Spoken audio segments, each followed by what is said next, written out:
Rame-rame merombak hitungan fiskal untuk memutus persebaran virus corona alias COVID-19, saudara. Utak-atik fiskal resmi dimulai. Jika Anda cemas pada ekonomi Indonesia, saya paparkan data pertama, saudara, tentang proyeksi pertumbuhan ekonomi global. Angka ini mencerminkan bahwa Indonesia tidak sendirian. Kami tegaskan kembali, Indonesia tidak sendirian. Tidak pesakitan sendirian gitu ya. Jadi proyeksi pertumbuhan ekonomi global, saudara, diproyeksikan dari misalnya JP Morgan di 20 Maret bahwa pertumbuhan ekonomi global itu minus 1,1%. Minus 1,1% ini karena memang ada efek ganda gitu ya. Ada dua faktor mulai dari virus corona dan juga ancaman resesi di sejumlah negara. Jadi ini yang membuat JP Morgan memproyeksikan pertumbuhan ekonomi global minus 1,1%. Lalu kemudian tidak sendiri, saudara, juga ada The Economist Intelligence Unit pada 26 Maret juga menyatakan bahwa pertumbuhan ekonomi global pasti akan negatif, cuman mungkin angkanya tidak seburuk yang sudah diproyeksikan oleh JP Morgan, yakni minus 2,21%. Pun IMF memproyeksikan pertumbuhan ekonomi global itu negatif. Dan ini yang akhirnya memaksa sejumlah negara harus mengeluarkan kebijakan extraordinary yang luar biasa. Sehingga efek dari pandemi virus corona COVID-19 ini tidak begitu semakin menyakiti atau tidak begitu melukai gitu ya. Kalau kita lihat di sini, saudara, tidak hanya Indonesia, sekali lagi saya tekankan bahwa ada Italia juga menggelontorkan kebijakannya mencapai 25 miliar euro atau setara menjadi 1,4% PDB mereka. Jadi ini langkah yang sudah dilakukan oleh Italia, yang kita sama-sama tahu di sana juga jumlah masyarakat yang terinfeksi virus corona sangat besar begitu ya. Kemudian ada Korea juga menggelontorkan 0,8% dari PDB mereka, angkanya 16 triliun won Korea. Kemudian dari Singapura juga sudah gelontorkan setara dengan 10,9 PDB negara mereka. Artinya ini merupakan langkah yang diambil extraordinary gitu, sampai harus menggeruk kantong negara 10,9 dari PDB. Kemudian ada Tiongkok juga kita ketahui yang sekarang cukup positif ya, bahwa tidak ada berita lagi adanya masyarakat mereka yang terinfeksi virus corona begitu, 1,2% dari PDB mereka. Dan Amerika Serikat yang kita ketahui sekarang jumlah masyarakatnya yang terinfeksi virus corona cukup besar, yakni 2,1 triliun dolar Amerika Serikat atau setara 10,5% PDB.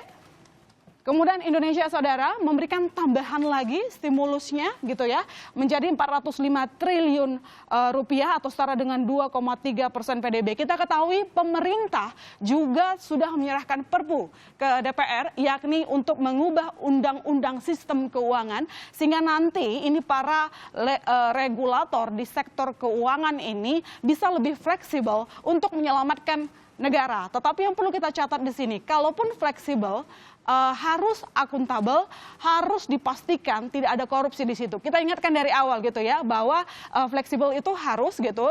Nanti dengan Perpu artinya tidak akan ada efek-efek yang lain di belakang hari, misalnya tuntutan perdata ataupun pidana. Tetapi yang jelas kita ingatkan sekali lagi bahwa harusnya tidak ada indikasi-indikasi yang di luar kewajiban yang diinginkan oleh pemerintah. Nah, saudara, yang kita tahu bahwa alokasi tambahan anggaran penanganan COVID-19 ini memang, kalau Anda lihat di depan layar kaca Anda, pemulihan ekonomi memang terhitung lebih besar, yakni 150, jauh dibandingkan kesehatan 75. Tetapi yang saya mau tekankan di sini, kami Kompas Bisnis ingin menekankan bahwa kabar baiknya sebenarnya pemerintah itu tengah melindungi kita yang masih sehat gitu, supaya tidak ikut-ikutan menambah jumlah mereka yang terinfeksi atau menambah kesengsaraan untuk masyarakat prasejahtera. Itu mengapa ada 150 yang digelontorkan. Sementara, saudara, jumlah mereka yang terinfeksi virus corona tidak mencapai 50% dari total masyarakat Indonesia gitu ya. Yang Anda lihat di sini apa? Meski jumlah masyarakat yang tidak terinfeksi virus corona tidak mencapai 50% dari masyarakat Indonesia sendiri, tapi dialokasikannya 75.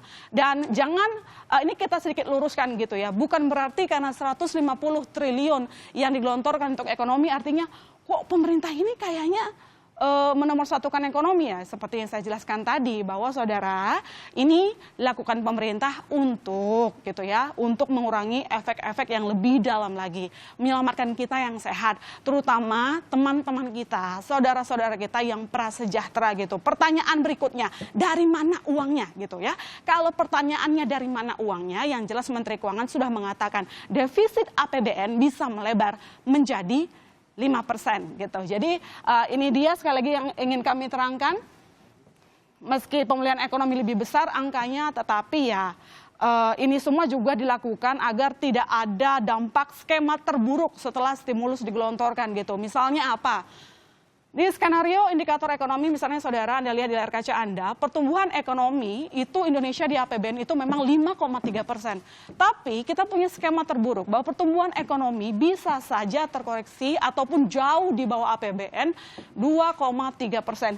Ini setelah meski stimulus sudah digelontorkan gitu. Tetapi ini potensi skema beratnya. Ada lagi skema yang lebih berat lagi gitu. Jadi pertumbuhan ekonomi Indonesia itu bisa minus 0,4%. Nah ini yang kita tidak mau gitu ya. Jadi kita ingin, intinya begini deh saudara, saya sedikit memberikan gambaran. Kalau pertumbuhan ekonomi bisa begini, orang-orang yang mampu mungkin masih oke gitu. Tetapi bagaimana dengan masyarakat prasejahtera? Kalau kondisi ekonomi melorot, tugas pemerintah juga makin bertambah. Itu artinya apa? Menambah beban negara yang ada tidak akan pernah pulih untuk Indonesia kalau kita tidak mendukung langkah ini. Saya tekankan saudara, bukan berarti kita mendukung pemerintah 100% gitu. Maksudnya di sini adalah kita terima kebijakan ini, tetapi tetap kita awasi bahwa kebijakan-kebijakan yang sudah dikeluarkan harus kita awasi, akuntabel dan minim dari korupsi gitu. Ada harga minim, tidak ada korupsi lah maksud saya begitu ya. Kita tidak mau negara kita ada korupsi gitu. Yang jelas sih yang saya mau sebutkan di sini adalah setiap kebijakan pemerintah yang dikeluarkan tadi saya tekankan kita harus percayakan. Namun demikian tetap kita awasi agar tidak ada korupsi di situ gitu ya. Kemudian begini sih saudara, yang lainnya yang saya mau jelaskan bahwa ketika COVID-19 sudah positif Indonesia membuat sudut pandang ataupun risiko-risiko di Indonesia itu semakin tinggi, tercermin dari credit default swap, di mana kalau Anda ingat saudara, pada 2 Maret lalu ketika Indonesia positif ada yang COVID-19, maka akhirnya credit default swapnya itu naik cukup signifikan saudara. Sementara kalau misalnya pada di 2 April gitu ya, di 2 April ini di sini gitu angkanya sudah begini gitu, artinya sudah cukup naik signifikan. Sementara yang saya mau tegaskan di sini, di tahun lalu kredit default swapnya kita itu di bawah 90, di bawah 100 lah maksud saya. Apa pentingnya CDS gitu? Ini merupakan angka premi investasinya orang gitu, premi asuransi di sebuah negara. Semakin tinggi CDS-nya artinya semakin tinggi resikonya. Kalau semakin tinggi resikonya, maaf saudara, jatuh saudara, ini saya gitu, yang jelas semakin tinggi CDS-nya.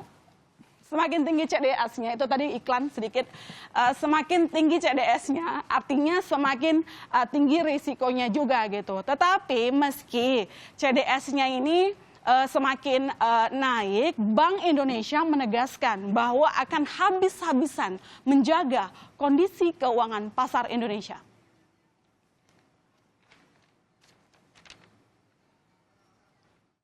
Bahwa Bank Indonesia terus melakukan stabilisasi nilai tukar rupiah agar bergerak stabil. Dan tentu saja dengan stabilitas yang setidaknya dalam seminggu terakhir ini berjalan secara baik di nilai tukar rupiah, di pasar modal, di pasar keuangan, itu terus kita bisa jaga.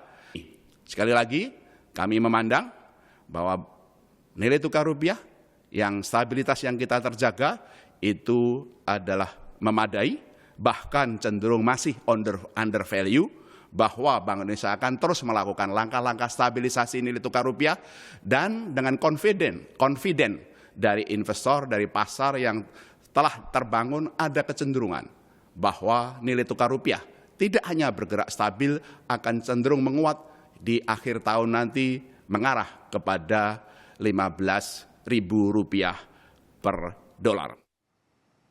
Ya, saudara, meski ada kabar buruknya CDS kita semakin buruk angkanya atau semakin tinggi risiko berinvestasi di Indonesia, tetapi Bank Indonesia tadi kita dengarkan mengatakan bahwa akan menjamin nilai tukar rupiah akan dijaga di level Rp15.000 per dolar Amerika Serikat.